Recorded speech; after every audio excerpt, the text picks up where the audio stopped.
Mastery assignment for Module 4, and today we're going to cover a few topics. The first topic is parametric equations, and these are a set of equations that express a set of quantities as functions of an independent. Within this topic, I'm going to cover the first derivatives of parametric equations. To calculate this, you determine the first derivative of each equation, then divide, and here's the formula for that. Here's an example of finding the first derivative of parametric equations. Here it says the position of a particle moving in the xy plane is given by the parametric equations x of t equals 6t over t plus 1 and y of t equals negative 8 over t squared plus 4. What's the slope of the line tangent to the path of the particle at the point where t equals 2? First thing you have to do is find the first derivatives of the parametric equations given, and you will get those two equations, and then you use the formula.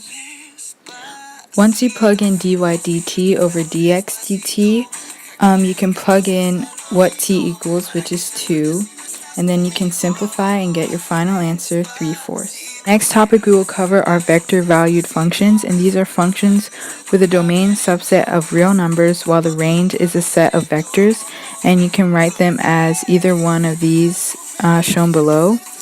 And these are really similar to parametric functions, and on the next slide you can see how they are quite similar in their formula and the way they are written, and you can pause that and see how similar they are for yourself.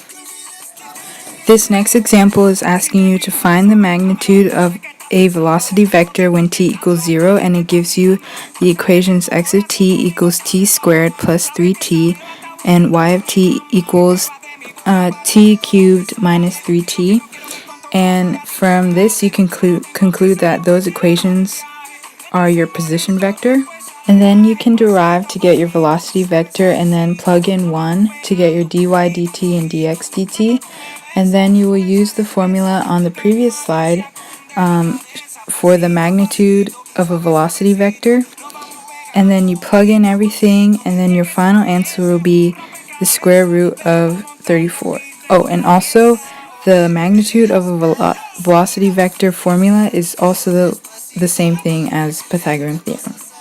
I hope this video helped, and thanks for watching.